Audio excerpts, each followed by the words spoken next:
नमो तस् भगवतो अरहतो सम्मा सम्बुद्धस्स। नमो तस् भगवतो अरहतो सम्मा सम्बुद्धस्स। नमो तस् भगवतो अरहतो सम्मा संबुद्धस्स। विश्ववंदनीय महाकारुणिक तथागत सम्यक संबुद्ध तथागत द्वारा उपदेष्टित सद्धम्मा और तथागत का पवित्र पावन ऐसा भिक्षु संघ प्रथमतः इन तीन रत्नों के प्रति द्विवार वंदन करता हूँ।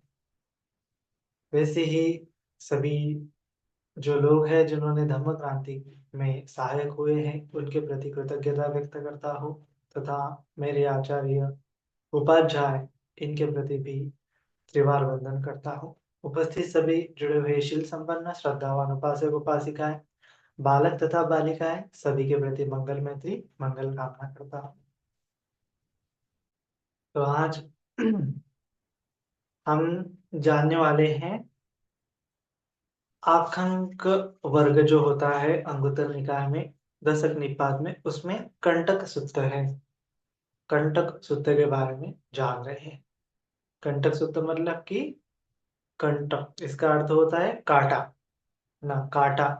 कांटे के सूत्र के बारे में समझने वाले हैं। तो भगवान जी ने कुल मिला के 10 कांटे बताए हैं, है ना। जिस प्रकार से कांटा होता है, कांटा हमारे पैर पे चुभने से हमें दर्द होता है, हमें पीड़ा होती है, या फिर कांटा अगर चुभ जाता है तो हमें चलने में दिक्कत होती है ना। थोड़ा सा भी अगर कांटा चुभ जाता है तो दिक्कत हो जाती है। बड़ा कांटा चुभा तो बड़ी दिक्कत होती है, लेकिन कुछ ना कुछ रह गया है जो छोटा सा एकदम झाड़ू मारते वक्त भी ऐसे एकदम छोटा सा हमारे शरीर के भीतर चला गया, तो उस चुभन से, उस बार बार होने वाली चुभन से हमें पीड़ा होती है, पेन होता है, हम दूसरा काम नहीं कर पाते हैं, है ना। तो ये कांटा हमें बार बार मतलब याद दिलाता है कि अगर हम कुछ काम करने लगते तो हमें वो कांटे की तरफ ही हमारा मन जाता है और हम काम में मन नहीं लगा पाते, डिस्ट्रैक्शन हो जाता है। हम पूरी तरह से एकाग्र नहीं हो पाते हैं, चल चल नहीं पाते हैं, अच्छे से काम नहीं कर पाते हैं, क्योंकि वो बार बार ऐसे चुभन सा होता है। हालांकि चुभन बहुत बड़ी नहीं होती कभी कभी, लेकिन वह उस जगह पे अगर थोड़ा सा भी टच हो जाता है तो क्या हो जाता है, हमें बार बार वह कांटों का अनुभव होता है, चुभन का अनुभव होता है, दुख का अनुभव होता है, पीड़ा का अनुभव होता है। तो ठीक उसी प्रकार से भगवान जी ने बताया है कि 10 कांटे हो सकते हैं। वह चुभन की तरह होते हैं, वह हमें आगे नहीं बढ़ने देते, है ना। तो जानते हैं कौन से प्रकार के कांटे होते हैं। नंबर 1 होता है जो एकांत का आनंद लेता है उसके लिए संगति प्रेम कांटा है ना। जो व्यक्ति एकांत में रहना चाहता है, एकांत वासी होता है, एकांत में रमन करता है, उसके लिए कोई दूसरा आ जाता है तो वह कांटे की तरह होता है ना। मतलब कि कोई व्यक्ति एकदम एकांत है, मस्त मौला है, हम बोलते हैं ना मस्त मौला है, और वो अकेले जाके अकेले रहना पसंद करता है। लेकिन जैसे उसके साथ कोई आ जाता है बातें करने के लिए तो वो उसको अच्छा नहीं लगता है, उसकी एकांतवास जो होता है भंग हो जाता है ना। वो संगति प्रेम अटैचमेंट हो जाना एक प्रकार से क्या होता है, काटा ही होता है ना। जो व्यक्ति एकांतवास को प्रिय करता है उसके लिए संगति एक प्रकार से काटा होता है। तो हमें समझना चाहिए कि भगवान जी ने हमेशा एकांतवास में रहने की हमें प्रेरणा दी है ना।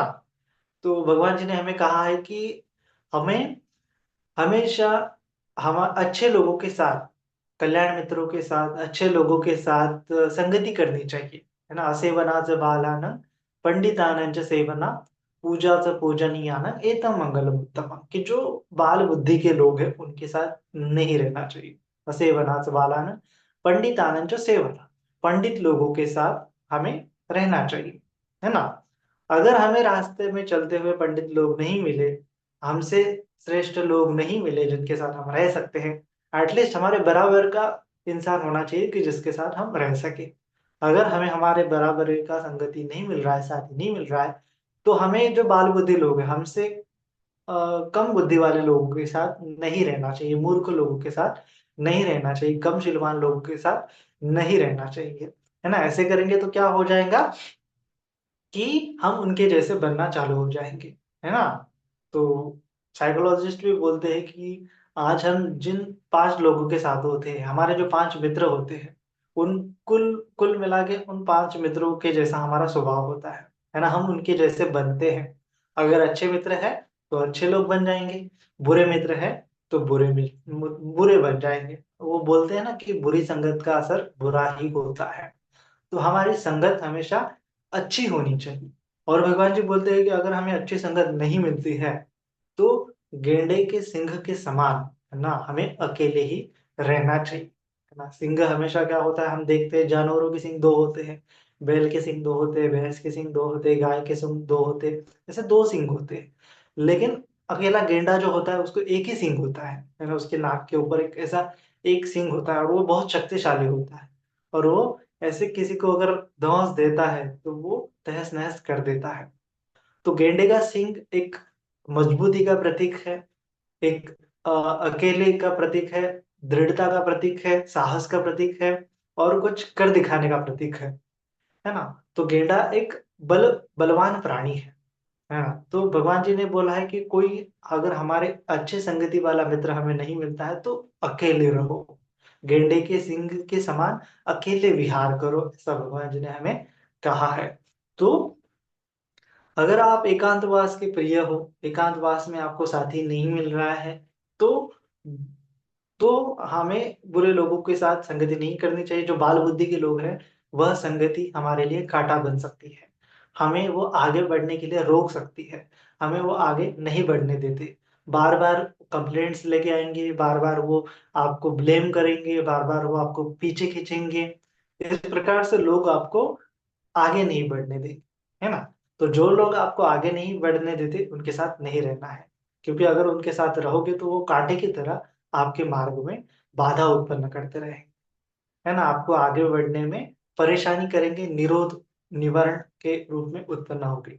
तो इस प्रकार से जो एकांत का आनंद लेता है, उसके लिए संगति प्रेम काँटा है। दूसरा भगवान जी ने बताया है, जो अशुभ चिंतन में लगा हुआ है, उसके लिए शुभ चिंतन में लिप्तता काँटा है ना? कि जो व्यक्ति अशुभ विहारी होता है, जो व्यक्ति काया को कायानुपस्सी होते हुए विहरता है, जो व्यक्ति देखता है कि ये जो पूरा शरीर है, वो कैसा है? घानी से भरा हुआ है ना? ये जो पूरे शरीर के 32 पार्ट है, वो कैसे हैं? घाण ही घाण है, अशुभ ही अशुभ है। इसमें शुभ कुछ नहीं है। तो अगर आप अशुभ का चिंतन मनन करते हो, तो शुभ चिंतन करना आपके लिए काँटा बन सकता है ना? अशुभ का चिंतन हम क्यों करते हैं? हम कामचंदों से ध्यान को हटाने के लिए, नेकम्म संकल्प की ओर बढ़ने के लिए, नेकम्म वितर्क विचार को मन में उत्पन्न करने के लिए, वैराग्य उत्पन्न करने के लिए, ये संसार में प्रज्ञा उत्पन्न करने के लिए हम अशुभ चिंतन मनन करते हैं। है ना? अशुभ चिंतन मनन करेंगे तो क्या हो जाएगा, हम जो आसक्ति है, आसक्ति का स्वभाव है, वो क्या हो जाएगा, खत्म हो जाएगा।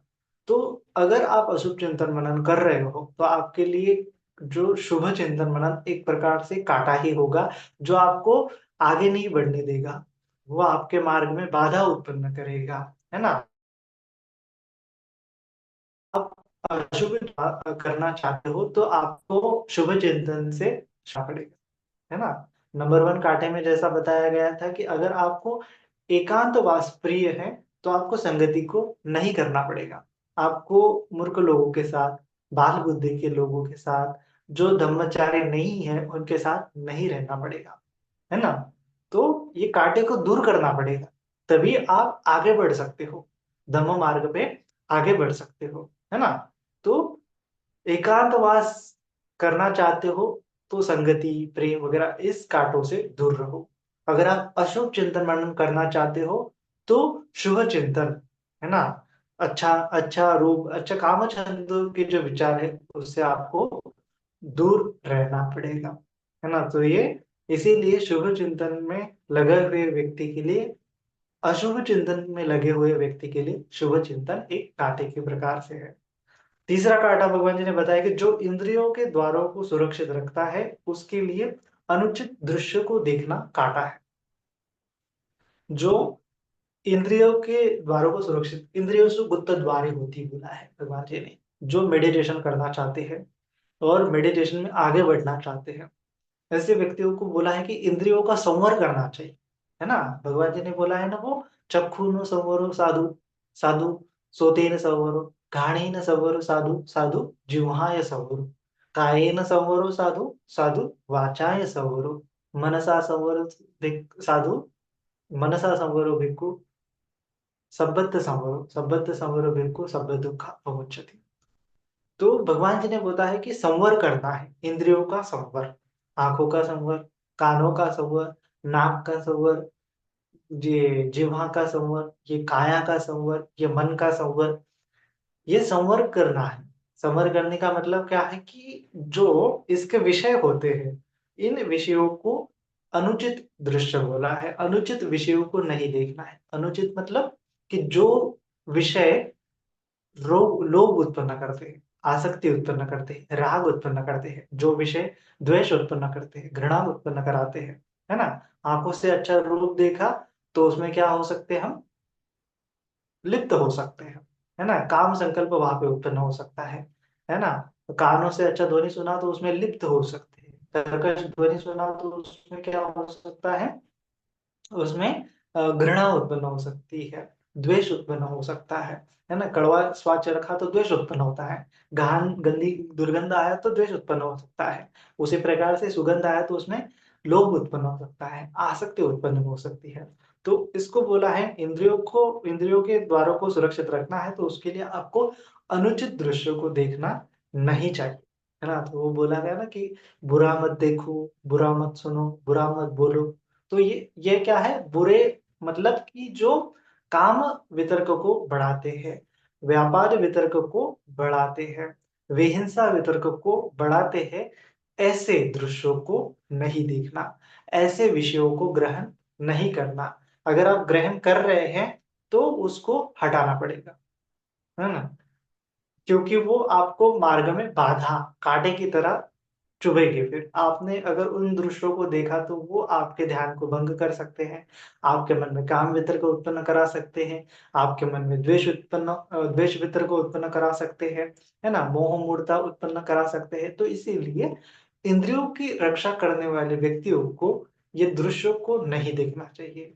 इसीलिए उपोसत के शील के वक्त भी बोला गया है कि नच्च गीत वादित विसुक दसन माला गंध विलेपन धारणा मंडन विभूषण ठाना वीरमणि सिक्खापद समाधियामि।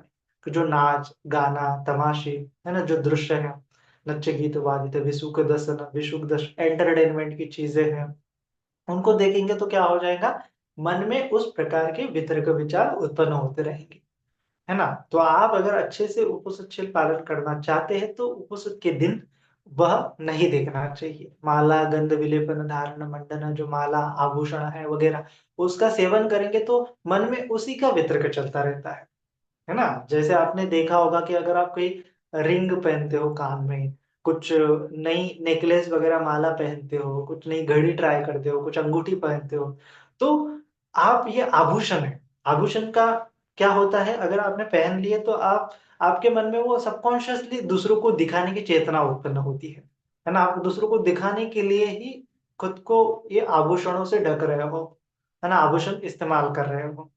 तो उसमें क्या होता है कि एक काम वितर्क वहां पे उत्पन्न हो सकता है।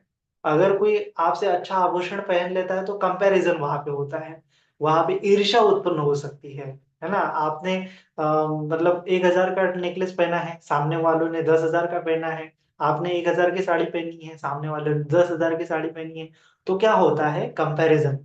उस कंपैरिजन के चलते फिर ईर्ष्या उत्पन्न हो सकती है, घृणा उत्पन्न हो सकती है, द्वेष मन में उत्पन्न हो सकता है।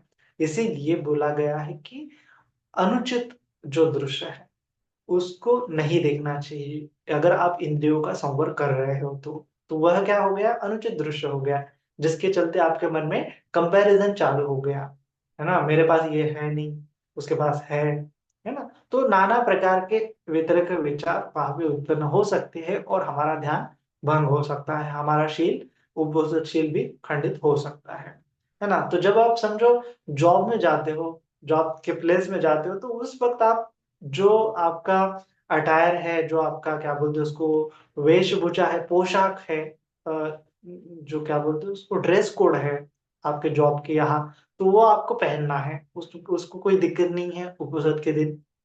लेकिन आप अगर आपके ऑफिस में शुभ वस्त्र अलाउड है तो आप शुभ वस्त्र पहन के भी जा सकते हैं, और एक हल्का सा मेकअप, मतलब कि जिसके जिसके चलते ऐसा नहीं लगे कि मतलब ज्यादा कम भी नहीं, ज्यादा मतलब ऐसा नहीं कि आज मेरा उपवास है, आज मैं ऐसे ऑफिस में जाऊंगी, ऐसे ही समझो व्हाइट ड्रेस पहन लिया और कुछ नहीं, नहीं नहाना धोना नहीं, कुछ नहीं, ऐसे ही बाल इधर उधर, को जो मुझे कुछ लेना देना ही नहीं, मुझे तो किसी को कुछ दिखाना ही नहीं, ऐसा नहीं करना है ना। हमेशा भगवान जी का ये समझना है कि भगवान जी का धर्म क्या है, मध्यम मार्ग है ना।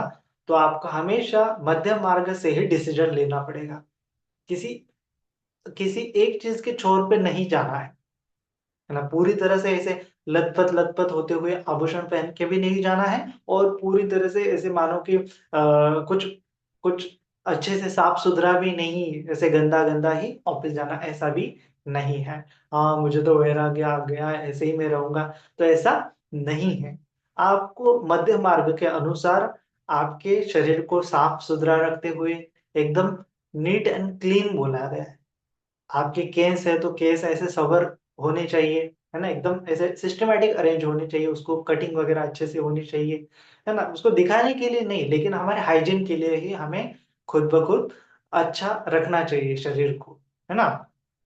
हालांकि मेकअप नहीं करना है, लेकिन शरीर को भी अच्छा साफ सुथरा रखना है, सिस्टमेटिक कपड़े पहनने हैं, लोगों को दिखाने के लिए नहीं, लेकिन एक सिस्टम होनी चाहिए कि किसी को देख के आपके मन में आपको देख के किसी के मन में ऐसे घृणा भी नहीं आनी चाहिए, अरे ये तो ऐसा ही है ना, इसके पास भी नहीं जाना चाहिए, लोग आपकी घृणा भी नहीं करें, ऐसा भी आपका जो वेशभूषा है नहीं होनी चाहिए। तो मध्यम मार्ग का अनुसरण करते हुए आपको एकदम नीट एंड क्लीन दिखते हुए कम आभूषणों के साथ बाहर निकलना चाहिए, है ना। हो सके तो आजकल तो आभूषण नहीं पहनना भी एक क्या हो गया है, फैशन ही हो गया है, तो आप ऐसे भी जा सकते एकदम सिंपल मेकअप के साथ, एकदम नीट एंड क्लीन आपके हेयर वगैरह ये करके।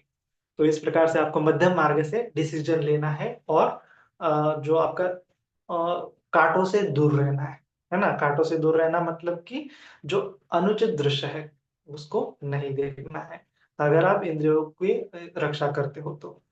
ये तीसरा घाटा हो गया। चौथा घाटा है कि जो ब्रह्मचर्य का पालन करता है उसके लिए स्त्रियों के साथ संपर्क का घाटा है ना। अभी ये भिक्षुओं के लिए सूत्र बताया है, तो जो भिक्षु ब्रह्मचर्य का पालन करते हैं उनके लिए स्त्रियों के साथ संपर्क घाटा है।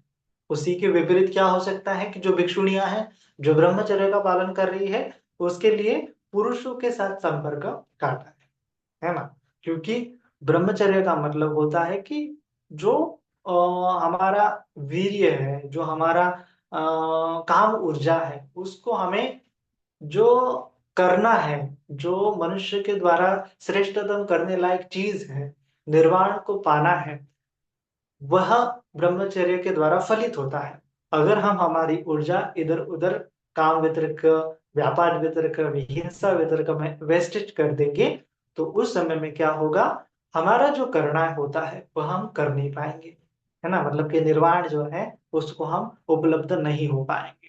तो ब्रह्मचर्य का फलित जो है वह नहीं हो पाएगा अगर हमारे मन में काम वितर्क उत्पन्न होता है तो इसीलिए जो व्यक्ति ब्रह्मचर्य का पालन कर रहा है उसके लिए यह अनिवार्य है कि वह, उसके लिए कांटों को ध्यान रखना है कि उसके लिए स्त्रियों के साथ संपर्क काटा है, कि अगर उसके साथ स्त्रियों का संपर्क आ गया तो क्या हो सकता है, वो कांटे की तरह बीच में आ सकती है और ब्रह्मचर्य आगे नहीं बढ़ सकता है ना।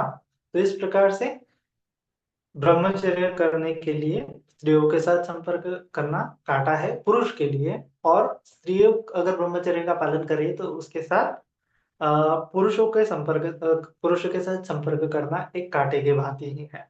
ये होगा चौथा कांटा। नंबर पांचवा कांटा है कि पहले ध्यान के लिए ध्वनि काटा है ना। अभी अभी ध्यान की तरफ हम बढ़ रहे हैं, है ना। अगर हम अच्छे से देखेंगे तो भगवान जी ने एकदम स्टेप बाय स्टेप बताया है कि पहले तो एकांतवास में जाना है।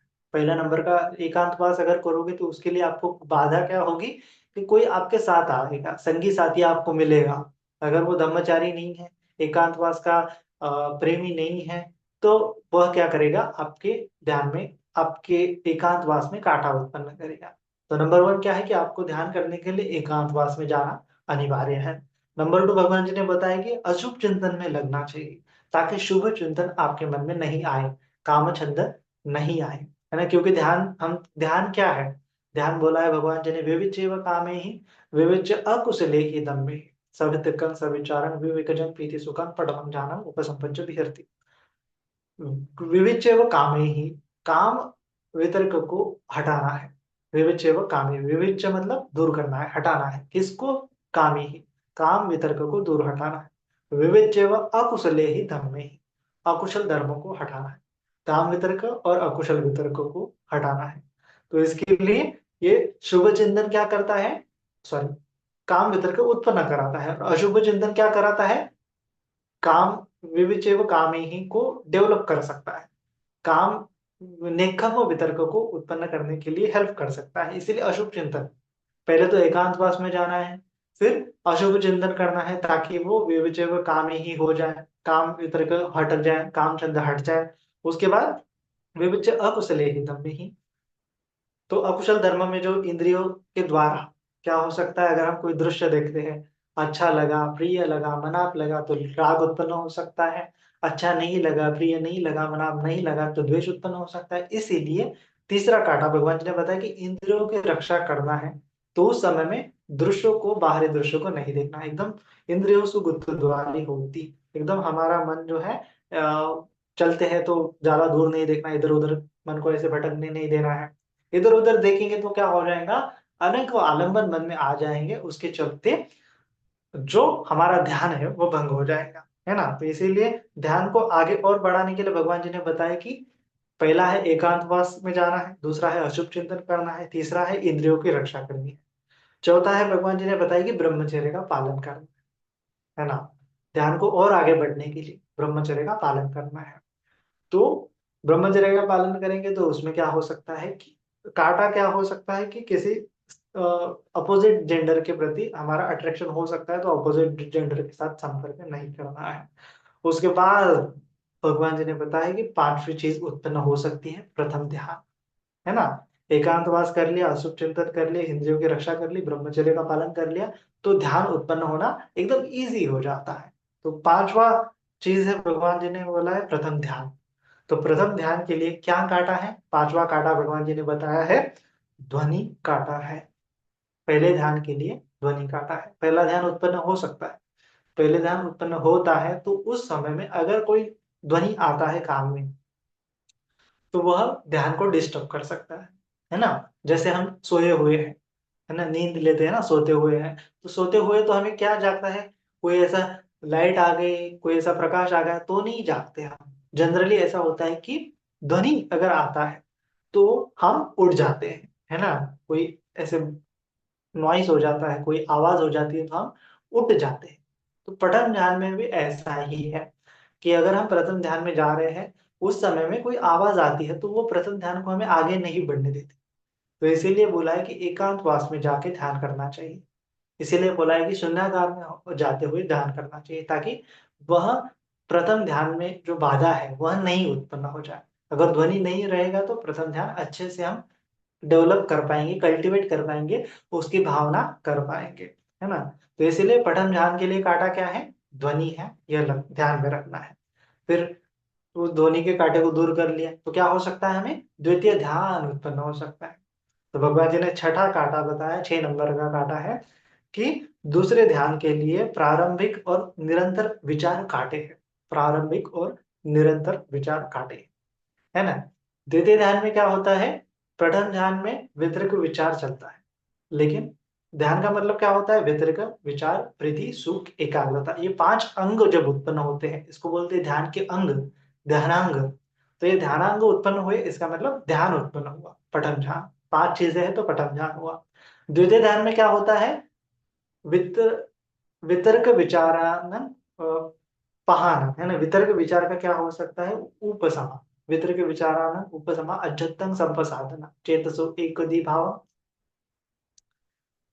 चित्त एकाग्र हो जाता है ना। वितर्क विचार नहीं रहते हैं तो उस समय में समाधि जन पीति सुखम द्वितीय ध्यानम उपसंपच्च विहरती, कि जो द्वितीय ध्यान है, समाधि का ध्यान है, मन एकदम एकाग्र हो जाता है। ना तो उसमें वितर्क रहते ना तो विचार रहते, केवल क्या रहता है, प्रीति सुख एकाग्रता, है ना। ये वितर्क विचार हट जाते हैं, रहते हैं प्रीति सुख एकाग्रता, है ना। तो ये प्रीति सुख एकाग्रता अगर बनाए रखनी है तो क्या करना पड़ेगा हमें, ये वितर्क और विचार को हटाना पड़ेगा। जब तक ये वितर्क विचार रहेंगे प्रीति सुख एकाग्रता बढ़ेगी नहीं, द्वितीय ध्यान नहीं उत्पन्न हो सकता। तो इसीलिए द्वितीय ध्यान को उत्पन्न करने के लिए वितर्क और विचार को त्यागना पड़ता है ना। इसीलिए बोला गया है कि ये द्वितीय ध्यान के लिए ये चिंतन करना, प्रारंभिक वितर्क विचार करना, यह क्या है, काटा हो सकता है। इसीलिए द्वितीय ध्यान पाना है तो वितर्क विचार का त्याग करना पड़ेगा, क्योंकि वो काटा है द्वितीय ध्यान के लिए, द्वितीय ध्यान को वो आगे नहीं बढ़ने देगा, है ना। फिर द्वितीय ध्यान को हमने कर लिया, वितर्क विचार को हटा लिया, द्वितीय ध्यान कल्टीवेट कर लिया। उसके बाद क्या हो सकता है, तृतीय ध्यान, है ना। तो तृतीय ध्यान उत्पन्न होगा। अभी तृतीय ध्यान के लिए भगवान जी ने बताया कि 7 नंबर का काटा बताया कि तृतीय ध्यान के लिए प्रीति काटा है, पीति बोला है पाली भाषा में, है ना। क्या हो सकता है कि द्वितीय ध्यान में वितर्क विचार प्रहार हो जाते हैं, प्रीति सुख एकाग्रता रहती है। लेकिन अगर हम प्रीति सुख में ही लिप्त रहेंगे, प्रीति सुख में ही लिप्त रहेंगे तो तृतीय ध्यान में नहीं जा पाएंगे, है ना। तृतीय ध्यान का मतलब क्या है, जो सुख तृतीय ध्यान में ना तो प्रीति रहती है, केवल वहां पे सुख रहता है ना। तो तृतीय ध्यान में स्मृति आ जाती है, उपेक्षा आ जाती है, उपेक्षा का मतलब ही तृतीय ध्यान है। इक्विनिमिटी आ जाती है, इक्विनिटी का मतलब क्या है, अलग, समता भाव, तटस्थता भाव। और प्रीति सुख का मतलब क्या है, एक वहां पे भोक्ता भाव रहता है कहीं तो भी, है ना। तो द्वितीय ध्यान में भोक्ता भाव हो सकता है, लेकिन तृतीय ध्यान पाना है तो वहां पे दृष्टा भाव उत्पन्न करना पड़ेगा। जब तक ये दृष्टा भाव उत्पन्न नहीं होता है तब तक तृतीय ध्यान नहीं उत्पन्न होता है। और प्रीति क्या है, प्रीति मतलब भोक्ता भाव ही है। जहां जहां प्रीति रहेगी वहां वहां भोक्ता भाव रहेगा, मतलब मन उसको अनुभव करेगा, मन उसको मैं मेरा मानते हुए उस पर रस लेगा। रस ले रहा है इसका मतलब प्रीति, पीति, है ना। वो कुछ तो भी है, अच्छा अच्छा लग रहा है इसीलिए रस ले रहा है। तो ऐसे ही रस लेता रहेगा, द्वितीय ध्यान है ना। द्वितीय ध्यान में रस लेता रहता है, बड़ा आनंद आता है। लेकिन तृतीय ध्यान के लिए वो रस को छोड़ना पड़ेगा, वो प्रीति को छोड़ना पड़ेगा, है ना। क्योंकि तृतीय ध्यान के लिए ये रस ही काटा है, ये तृतीय ध्यान उत्पन्न होगा ही, होने नहीं देगा। प्रीति जो है तृतीय ध्यान को उत्पन्न नहीं होने देगी, इसीलिए ये प्रीति को भी त्यागना पड़ता है, तब जाके तृतीय ध्यान उत्पन्न होता है ना। तो इस प्रकार से तृतीय ध्यान के लिए नंबर 7वां काटा कौन सा बताया भगवान जी ने, प्रीति काटा, काटा बताया है। अभी हमने वो प्रीति को भी हटा दिया, तृतीय ध्यान में चले गए। अभी हम क्या हो सकता है, तृतीय ध्यान कर रहे अभी चतुर्थ ध्यान उत्पन्न होगा। तो चतुर्थ ध्यान होगा, तो चतुर्थ ध्यान के लिए भगवान जी ने बताया है आश्वास प्रश्वास काटा है ना। चतुर्थ चौथे ध्यान के लिए आश्वास प्रश्वास काटा है, ये 8वां नंबर का काटा बताया है ना। नंबर 1 क्या बताया था काटा, एकांतवास करने के लिए किसी की संगत काटा है। नंबर 2 काटा बताया था अशुभ चिंतन में लगे हुए के लिए शुभ चिंतन काटा है। नंबर 3 बताया था कि इंद्रियों को जो गुप्त द्वार रखता है, इंद्रियों का संवर करना चाहता है, उसके लिए अनुचित दृश्य देखना काटा है। और चौथा है ब्रह्मचर्य का पालन कर रहा है तो उसको अपोजिट जेंडर एक का संपर्क काटा है। उसके बाद ध्यान उत्पन्न होता है। तो ध्यान के लिए, प्रथम ध्यान के लिए ध्वनि काटा है, द्वितीय ध्यान के लिए वितर्क विचार काटा है, तृतीय ध्यान के लिए प्रीति काटा है, और चतुर्थ ध्यान के लिए आश्वास प्रश्वास काटा है। ये 8 काटे हो गए, है ना। चतुर्थ ध्यान में क्या होता है कि आश्वास प्रश्वास नहीं, एकदम स्टेबल, एकदम मतलब वह एकाग्रता की अवस्था होती है, परमोच्च एकाग्रता की अवस्था होती है। ना तो वहां पे प्रीति होती है, ना तो वितर्क विचार होते हैं, ना तो सुख होता है। सुख सच पाहना, दुख सच पावना, पुब्बेव सोमनसानं दो मनसानं हथंगमा। सोमनस दो मनस पूरा क्या हो सकता, शांत हो जाता है, पूरी काया एकदम प्रशुद्ध हो जाती है, एकदम बॉडी एकदम प्रशुद्ध हो जाती है, माइंड एकदम प्रशुद्ध हो जाता है, एकदम शांत, हिलता भी नहीं डुलता भी नहीं, एकदम एकाग्र, है ना। तो बॉडी एकदम एकाग्र हो गई, एकदम शांत हो गई, प्रक्षुब्ध हो गई, इसका मतलब जो संस्कार है वो शांत हो जाते हैं। बॉडी के संस्कार में क्या हो सकता है, ये सेंसेशन हो सकती है, उसके बाद ये पूरा हमारा लंग्स वगैरह, रेस्पिरेशन वगैरह, और ये हम सांस ले रहे हैं, ये भी क्या है, बॉडी का संस्कार ही है, काया का संस्कार ही है। चतुर्थ ध्यान में क्या होता है, पूरी तरह ये काया के संस्कार शांत होते हैं, वाचा के संस्कार एकदम शांत हो जाते हैं, मन के संस्कार एकदम शांत हो जाते हैं। काया वाचा मन के संस्कार शांत होने से ना तो वहां पे सांस चलता है, ना तो वहां पे बॉडी हिलती डुलती है, ना ही मन हिलता डुलता है, ना तो वितर्क विचार उत्पन्न होता है, ना बॉडी हिलती है, ना ही मन हिलता है, एकदम एकदम शांत, एकदम स्टिलनेस, है ना। तो उस अवस्था में श्वास नहीं होता है, केवल मन एकदम शांत हो जाता है, एकदम नए वसन्या ना संन्यायतन, मन है भी नहीं भी, इतना सूक्ष्म हो जाता है, इतना शांत हो जाता है, इतना स्थिर हो जाता है। सांस है भी नहीं भी, लेकिन नहीं ही है, न के बराबर है ना। इस प्रकार से, क्योंकि सांस हम क्यों ले रहे हैं, ये हृदय पंप हो जाता है, वो रेस्पिरेशन हो जाती है इसके लिए। लेकिन जब हम एकदम प्रक्षुब्ध हो जाता है तो हृदय भी एकदम स्टॉप हो जाता है, लंग्स भी एकदम स्टॉप, ये रक्ताभिसरण भी एकदम स्टॉप, बॉडी मेटाबॉलिज्म में एकदम स्टॉप, चतुर्थ ध्यान में, है ना। तो इस अवस्था में अगर हम सांस लेते लेते चतुर्थ ध्यान प्राप्त करने की कोशिश करेंगे तो नहीं हो पाएगा। सांसों को भी, काय संस्कारों को भी शांत करना पड़ता है, तब जाके चतुर्थ ध्यान प्राप्त होता है। तो इसीलिए चतुर्थ ध्यान के लिए आश्वास प्रश्वास काटा बताया है। उसके बाद नौवा काटा बताया है, वह है संज्ञा वेदना निरोध समापत्ति में संज्ञा और वेदना काटे, है ना।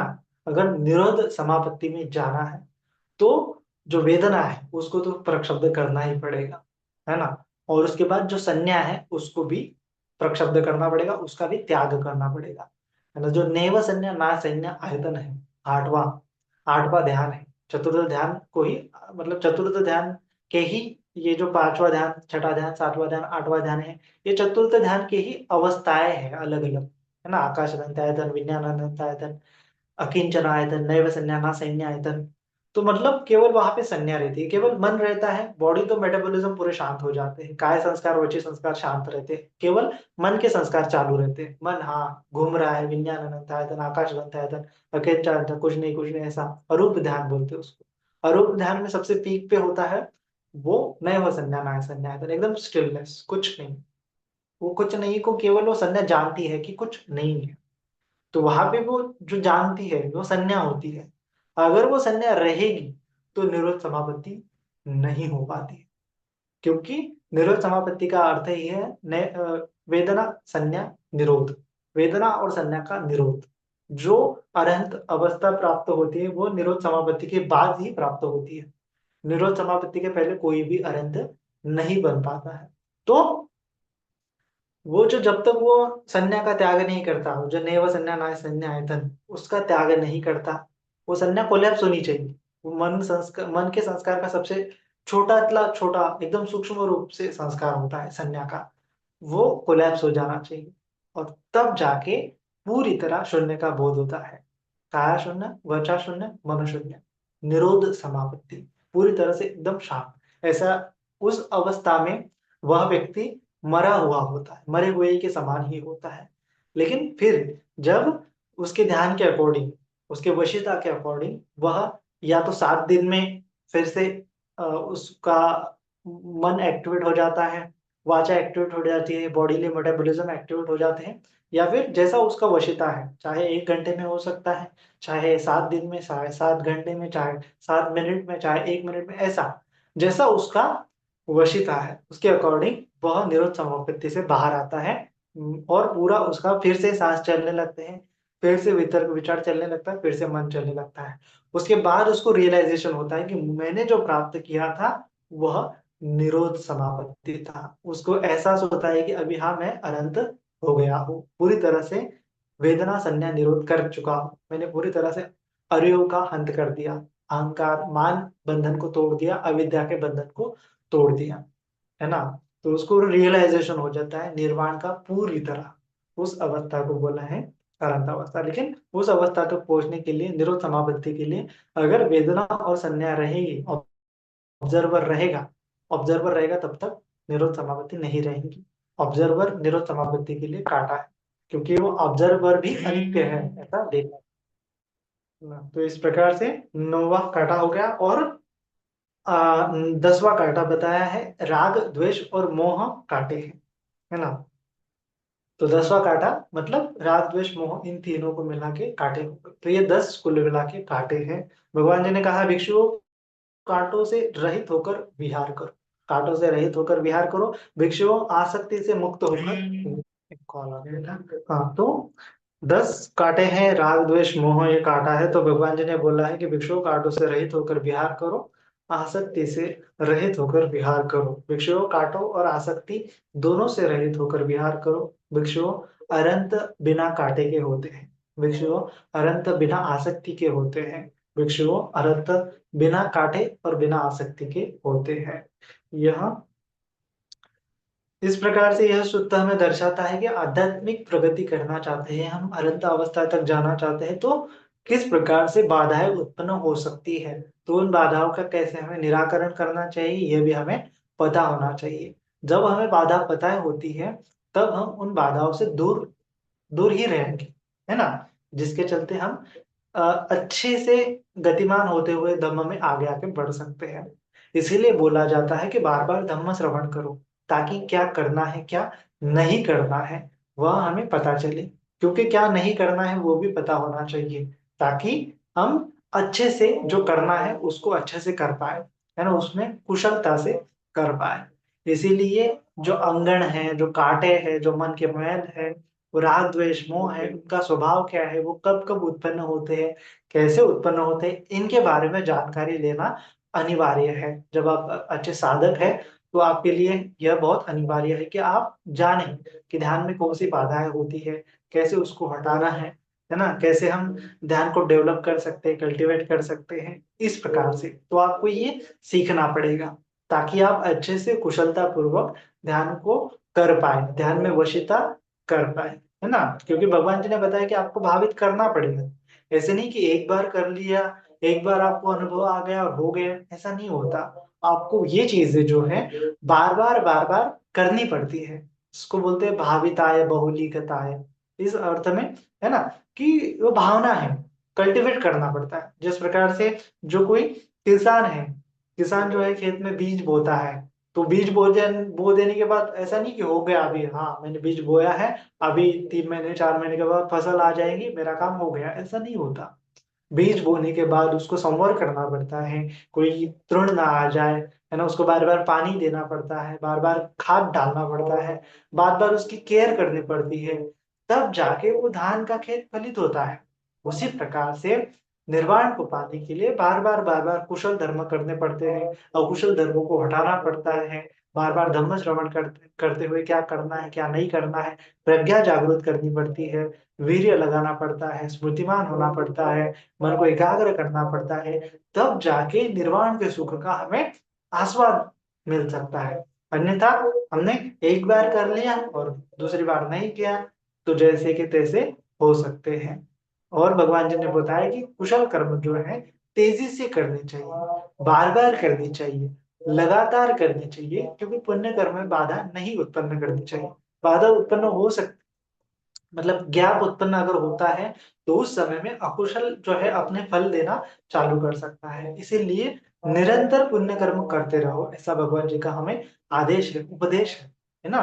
वह धम्मा संखारा अपमादेन संपादित, ये संस्कार ऐसे बदलने वाले स्वभाव का है, तो हमें उसमें अप्रमादी होते हुए रहना पड़ेगा। अगर हम प्रमाद में लिप्त हो गए, काम वितर्क में, व्यापाद वितर्क में, विहिंसा वितर्क में लिप्त हो गए, तो निर्वाण हमसे दूर होता चला जाएगा, है ना। जितना जल्दी जल्दी प्रैक्टिस करेंगे, कुशलता पूर्वक प्रैक्टिस करेंगे, उतना निर्वाण के हम करीब होते चले जाएंगे, है ना। तो इस प्रकार से धम्म को आपको निरंतर श्रवण करना चाहिए। कालेन धम्म श्रवणं एतं मंगलम उत्तमम्। और बार-बार प्रैक्टिस करती रहनी चाहिए। एक चीज़ को अलग-अलग प्रकार से समझना चाहिए।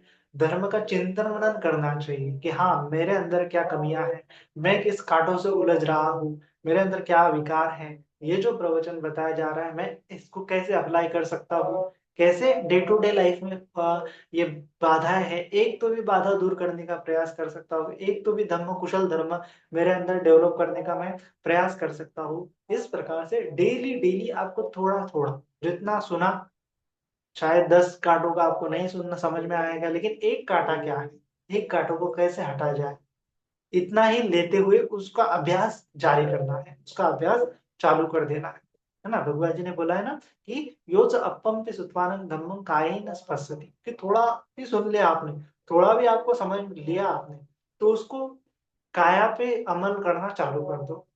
मन से सुना आपने, तो उसको काया और वाचा पे अमल करना चालू कर दो, तो आपको धम्म का अकालिक लाभ मिलेगा, है ना? धम्म का आपका साक्षात्कार होगा, धम्म आपको लाभ देगा, सुख देगा, निर्वाण देगा। इस प्रकार से आपको धम्म का आचरण करना है। तो आशा करता हूँ कि आप सभी को थोड़ा-थोड़ा जो धम्म है वो समझ में आया होगा और थोड़े-सा आप उसको अप्लाई करने के लिए आपके मन में संकल्प भी आपने जगाया होगा। इसी के साथ आज का जो ये प्रवचन है यही संपन्न करते हैं। सभी का मंगल हो, सभी का कल्याण हो, सभी जन सुखी हो, सुखी हो, सुखी हो। साधु, साधु, साधु।